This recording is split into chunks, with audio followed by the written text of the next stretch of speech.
balingami kati ya Polo Shalom. Topesi lisusu Nzambe merci.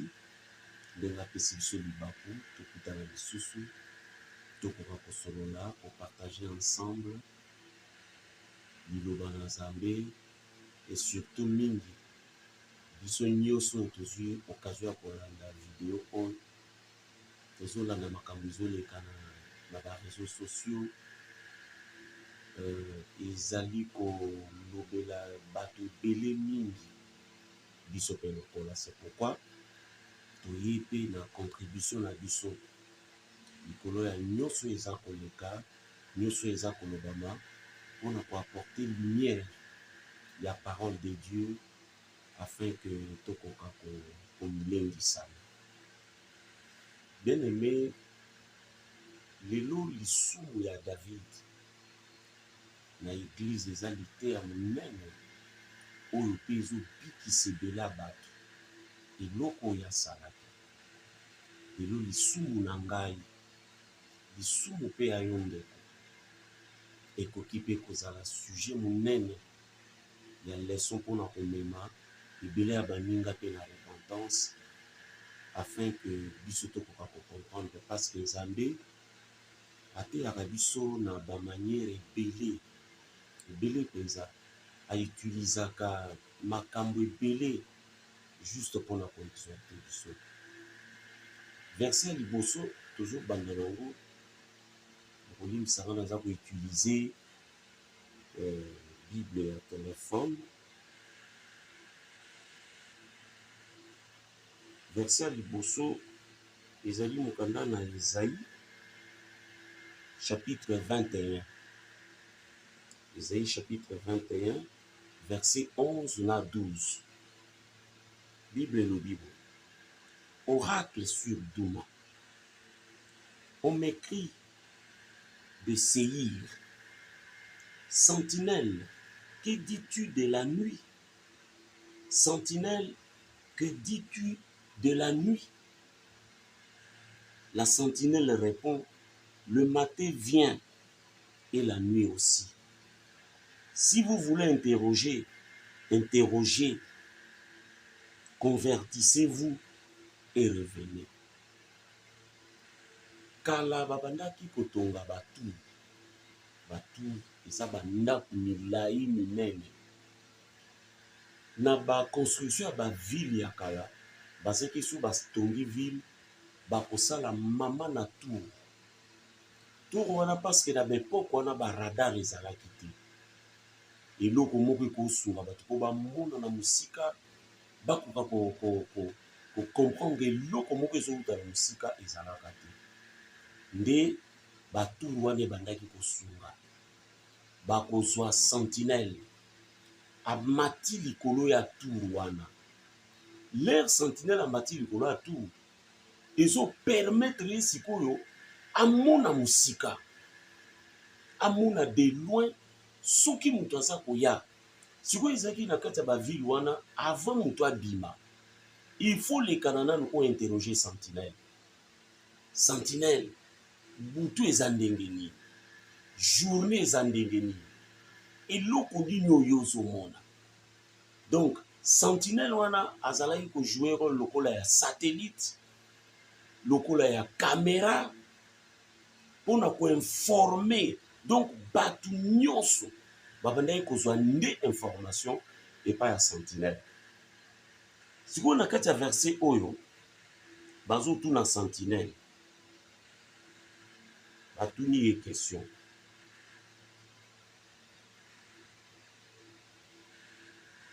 Balobi na ye sentinelle, que dis-tu de la nuit? Pesa biso rapport butu eleki ndenge nini?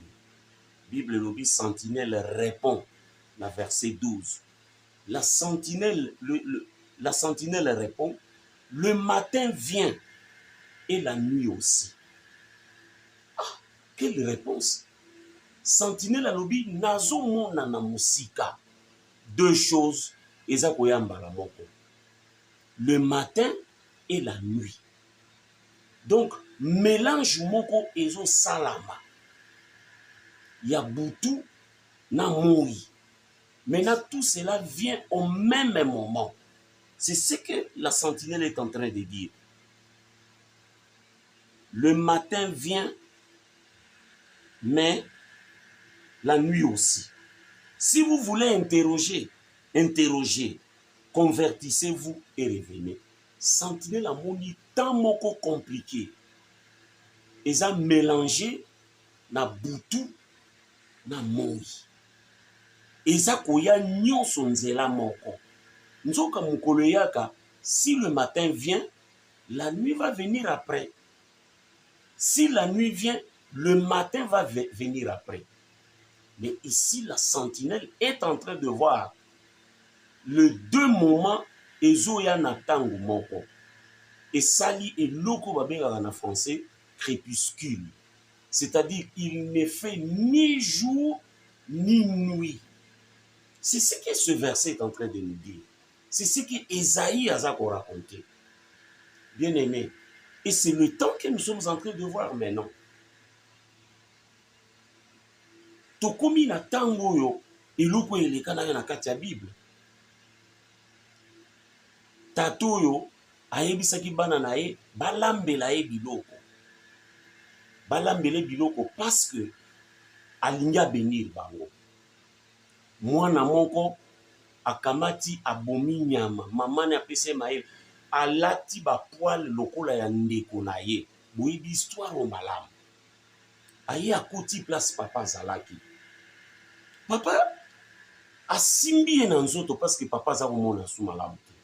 Asimbi na nzoto aluki ba poil. Alubina nzoto nazo simba ya na yo. Me mungongo nazo yoka. Alubi eza ya na ete. Bandeko nde bisika tokomi lelo. Nzoka na bepoka kala Pierre azalaki na besoin te ya oyebisa bato ke naza chrétien nalandaka Yesu. Mais la Bible dit bato bazalaki wana bamonaki ye. Balobi yo ozalaka na mutu wana. Ye kutu aza kowangana. Alobi nazalaka na ete. Natikala koyeba ete. Bato bazobise babi yo ozalaka na mutu wana.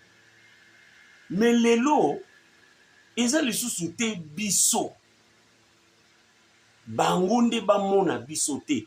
Biso nde tokomi koyebisa na bango ke nga naza mutu boye, naza serviteur de Dieu. Nga naza chrétien. Bandeko na yo kaka na kati ya libota d'abord baza koniye yango.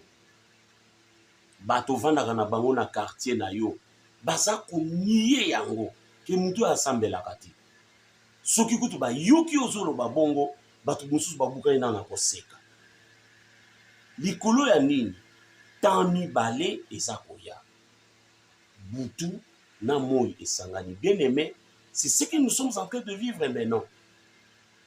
La nuit et le jour mélangés et ça lit crépuscule. Et puis si ni jour ni nuit et créer tant moko bizarre que je ne sais pas comment on peut expliquer ça. Sentinelle alobi yango nde zoya. Alobi interroger. Mais na souka aïkoloba, convertissez-vous. Sentinelle a compris que il y a un problème, il y a un mélange. Où ils ont senga que Batou va se convertir réellement.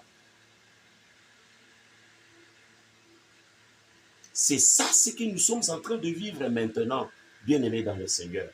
Mélange wana ya crépuscule wana ndezoya. Quelqu'un qui te dit que na sambelaka. Mais vous avez du mal à croire que nous sommes assemblés là. Quelqu'un qui te dit que, oh, qui m'a un frère Patrice Ayembe Loubi, nous cherchons le monde, tous ceux que nous trouvons là où est Zalati, c'est-à-dire dans l'église. Et puis, nous cherchons l'église, là où est Zalati, dans le monde. C'est ça le crépuscule, Oyo, tous ceux que là. Qu'est-ce qui arrive maintenant? Et là, on dit tous mon allélo. Tous jusqu'au verset à mi-balé. 2 Samuel. Nini tous mon allélo. Ok, na 2 Samuel. Tozui chapitre 1. Tobandi na verset 19. 2 Samuel, chapitre 1, verset 19. Je lis au nom de Jésus. L'élite d'Israël a succombé sur tes collines. Vous voyez ce que toujours vivre. L'élite. Élite, et ça, on va bien dans la lingala, elombe. Bazo kamwa wana, mukanda Samuel, azulela ke élite elombe ya Israël, il a succombé sur tes collines. Comment des héros sont-ils tombés?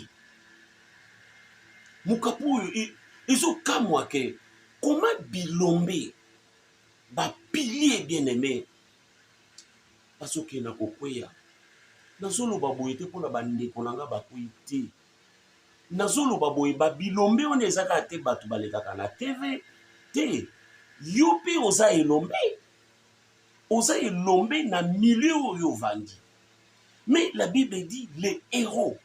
Tout comme qu'on vivre là moko bizarre, ba héros, ba pionnier, ba pylone. Ba o tobenga na lingala ba makunzi o esengela ki ba simba ndako. Ba mwana bazoke na kokoya ka bandeko. Mais la maison va s'écrouler aussi. Parce que Bamakunzi et que na kokwa ezali kambu moko bandeko et préoccupé biso makasi. Et même biso na biloba lobati. Et même biso na attitude ya réflexion. Ndenge sentinelle lobaki interroger. Donc chercher à connaître pourquoi tant ezo ya mi balemba la moko. Jour na nuit ba sangani bakomi koyela biso mbala moko. Suko toko salani okobimo ke de musala to kotika la olala parce que eye nyoso nzela moko. Pourquoi les héros sont-ils tombés? Ezai loko to mituna na pasi la motema na kolera. Ezai loko sepelisa biso te. Ezaka po sambela kate non. L'amour du prochain et bengi biso te to réfléchir comme ça. Voilà ce que nous dit la parole. La Bible dit au verset suivant, ne l'annoncez point dans Gath, n'en publiez point la nouvelle dans les rues d'Ascalon, de peur que le fils de Philistin ne se réjouisse, de peur que le fils des incirconcis ne triomphe. Bible zoloba, ko annoncer kutu yango te, ko lobela kutu yango te, ko kende kolobango na Gath te. Kokende kolobango na balabala ya Ascalon te. Sinon bana basi ya ba Philistin bako se réjouir. Isa makambo même to beta te. To loba kutu te. Mais to bondela nzambe bandeko. Sinon mutu alinga Yesu te a osepela. Na makambo nyonso ndenge zuri ya ndenge zoleka. Ennemi ya Christ azali revêtu na kati ya joie. Oya lingaka Yesu te oyebi basa ebele mukonsunga na bimira nzela na kuti quelque part lisanga moko ya batu basambelaka baotumba Bible basa kotumba yango kotumba yango moto bakongoli yango tala ebele bazozikisa yango bamoto bien aimé. Nous avons beaucoup de gens qui n'aiment pas Christ. Balinga likambo ya Yesu te, balinga okendo sambela te. Mais oyebi que pour na batuana plus que biso tozoki ne kwa non saka babiloko. La Bible dit n'annoncez même pas. Ce qui belite bazo ko ya bandeko. Ko betata lisolo yango te. Okopesa nzela na munguna na yo oya linga Yesu te. Abanda tina ko sepela. La Bible dit n'annoncez pas cela na balabala ya Ascalon ko annoncer yango te, sinon le fils de Philistin bako sepela ke elomba kwei bako sepela ke Samson akufi. Et aussi la bango esengo parce que Samson abandai ko tourmenter bango. Vous savez mkomo ba benga na matanga mona ngite. Pendant que na banda ko prêcher na camp Babylone wana na place ba soldat balela bibembe wana kala banda olela bibembe wana. Oyebi ke na hotel na sisi côté mukonzi moko azalaki wana ye ko récupérenga azo yebisanga lo ameminga ti bameminga na kashumungu ezaka wana aotuna lobi pourquoi ozo tourmenter ngai.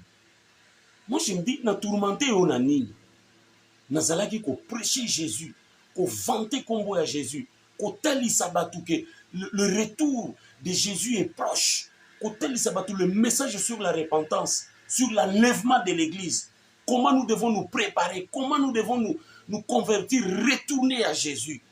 Il me dit oza ko tourmenter ngai depuis navanda ki wana nazana kimiate. Pourquoi? Le message de Jésus et ça qui le colle à épée et ça ko poignarder motema na ye. Bien aimé, likambo oyo ya ba héros ko kweya. Eza likambo ça la biso sengote. Eza likambo tolela, toluke pa nanzana. La Bible dit ne publiez même pas ça. De peur que les filles des circoncis ne triomphent. Biloko tant to soki ndo publier yango. L'air to solo bango bande. Toza ko koyeba te que le fils de Philistin et puis ba fille ya ba incirconcis. Incirconcis, et ndiolo ba muto ya kata mingenga te. Bino boza ba chrétien, boyebi eloko ni bazo benga circoncision pour na biso ba Christ. C'est-à-dire aza né de nouveauté, makambo nzambe intéressaka yete, Bible lobi ba ko triompher batu wana nyonso. Montagne de Gilboa, qu'il n'y ait sur vous ni rosée ni pluie, ni champ qui donne des prémices pour les offrandes, car là ont été jetés les boucliers de héros, le bouclier de Saül. L'huile a cessé de les oindre. Bandekuza likambo mawa, komona mafuta etiki ko pakola biso, etiki ko pakola yo mwana na Nzambe. Komona mafuta oyo ebanda opesa biso lokumu to glisser to exceller. Mafuta wana etiki ko couler katikati na biso bien aimé. Eza eloko interpeller biso. Bilanga wana esika to banda okendo buka ba prémisse épée ya elombe ya mwana bake ko bwaka yango kuna. La Bible dit montagne de Gilboa, qu'il n'y ait sur vous ni rosée ni pluie. Montagne moule beta te e kauka nzamba kangi nyonso alobi e beta te parce que bilombe asuki na kokwea elombe ezaka bato wana te ezaka bandeko wana te tindeko na yo mpe oza elombe na nga mpe toza elombe mwa bakokwela biso ata ya se wana bandeko ata ezwi chance te ya kozala publier mais ezali kokwea ya elombe eza kokwea ya elombe. Et la Bible dit, devant le sang de blessés, devant la graisse de plus vaillants, l'arc de Jonathan n'a jamais reculé. Et l'épée de Saül ne retournait point vide. Oui, ils vont raconter comment arc, il y a Jonathan, et Zalaki ko songa simate. Jonathan Zalaki soka kebitumba. Frère, ils ont pour récolter ma victoire. Épée à Saül, et banaï ko songa pambate soki bomite, soki katimitute. Mais curieusement, Saül et Jonathan, verset 23, aimables et chéris pendant leur vie, n'ont point été séparés dans leur mort. Ils étaient plus légers que les aigles, ils étaient plus forts que les lions. Ça passe à quoi? Yo yozalaki plus fort que les lions. Yo yozalaki souple que les aigles, capable à surmonter, capable à longa la tentation. Capable de vaincre babisiko yo poyisaka batu kombo na Nzambe fingisama yo bandaki kolonga. Bible lobi kolonga oneke wapi? Fille d'Israël, pleurez sur Saül qui vous revêtait magnifiquement de cramoisis, qui mettait des ornements d'or sur vos habits. Babili la pona Saül kala makambu Saül ya kitoko banda osala pona bino yewana abandaki ko revêtir bino magnifiquement na bakwamasi bangola ya kitoko abandaki ko latisa bino nango et puis abandaki ko orner babilamba na bino oyo bandeko bandaki ko teya biso maloba Nzambe ya kitoko baso teya biso babiloko ya kitoko barema barévélation yoyo bandaki ko lendisa baninga mosusu yo ozalaki kosimba liloba nzambe kotelemisa soki oza koteya na biso mokili eza koningana bato baza kobanga. Bible elobi tolela kutu likolo ya babilombe wana oyo babandaki kosala esengo ya mitema na biso bandeko. Yo elombe oyo kwei obandaki kosala mpe esengo na mitema na biso. Bible elobi tosambwisa te me tolela. Tolela bien aimé. Pourquoi les héros sont-ils tombés? Yo mwana na nzambe nyonso ozio na ye mpona kopakola moto mafuta te. Na ye mpona koyebi biso l'attitude que nous devons avoir. Biso en tant que bana nzambe bandeko. Je suis dans la douleur à cause de toi, Jonathan, mon frère. Tu faisais tout pour mon plaisir. Ton amour pour moi était admirable au-dessus de l'amour des femmes. Je suis dans la douleur à cause de toi, Jonathan, mon frère. Tu faisais tout mon plaisir. Alléluia. Ton amour pour moi était admirable au-dessus même de l'amour des femmes. Au verset 27, la Bible dit, comment des héros sont-ils tombés? Comment leurs armes plutôt, se sont-elles perdues? Sambaza kolela. Comment munduki na yo ebungi? Tengeni notiki Satan. Yo mwana na nzambe, nga pasteur. Yo pe ndeko zolanda. Comment tozo tika Satan a désarmé biso? C'est la chose qu'il ne fallait pas faire. Ils étaient locaux to sengla iko salate. To komi désarmé par le diable, non. To la muka bandeko. Voilà pourquoi eloko nini ezokweyisa biso lelo esengeli te kobomba ngo sino tobika te. Ezali esprit ya impudicité. Bien aimé, je connais cela. Nayebi eloko nazoloba. Le démon de l'impudicité. Kokanisa te ke so olati alliance ndenge na lati bo. Elingi koloba ke au vaincre adultère démon wana na impudicité. Non. Esprit wana elandaka bato tina mabala. Bauti kopambola libala na on église. Mais soki okebi te okokende libala na esprit habité par le démon de l'impudicité. Okovivre wana nu yoga na mwasi na wana ndako. Yo mwasi na mobali na wana kaka ya ndako. Vous savez lelo okuta ba désordre moko sexuel na bandako. Bako swana moko incroyable na kati ya bandako. Un autre jour na vani na ndako na ngana mona mwana mwasi aza kokima ayi kokotela ngana ndako na robe de nuit. Kuna mobali aza kolande na culotte torse nu. Papa bombanga, papa bombanga. To kamati mwana mwasi to bom totala bo mobali koti bimisa ya. Frère, impudicité. Okozala mutu moko za na kati ya ndako. Oza koyeba même teke mwasi azaka fatigué. Okozala mutu moko vandi kati ya ndako. Okoyeba même teke mobali azaka fatigué.